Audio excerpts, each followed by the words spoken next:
Okay, first hanapin natin ang Google Chrome. I-type ang YouTube Studio. Siyempre nakalagin na doon yung aking account. So makikita natin dyan ang mga videos na in-upload ko. Punta tayo sa videos sa kaliwang bahagi, yung naka-red. Hanapin natin yung uploads.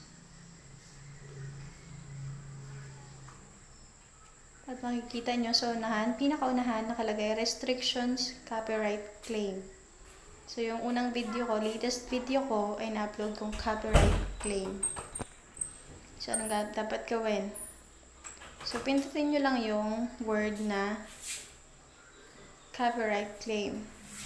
Si details. Okay, yan ang lalabas. Ito ang mga dapat gawin. But first, tignan natin kung ano ba yung nalabag ko.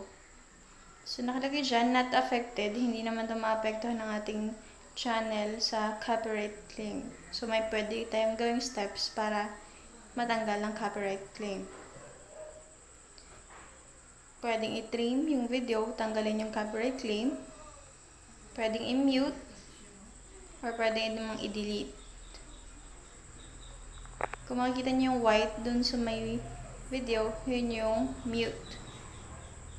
Pero ang gagawin natin is i-mute lang natin yung copyright claim na video, hindi lahat. Okay, mute lang natin.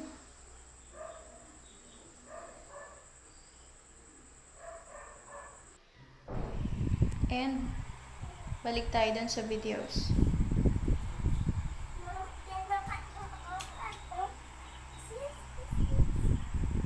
Kung mapapansin nyo, yung sa taas, pinakaunang video, wala na nakalagay na copyright claim. Restrictions, none. Puro none na lahat. So, wala na tayong nilabag na batas ng YouTube.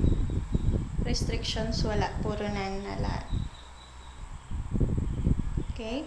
I-search natin sa videos kung may copyright claim videos pa tayo, and then nag-appear, wala na.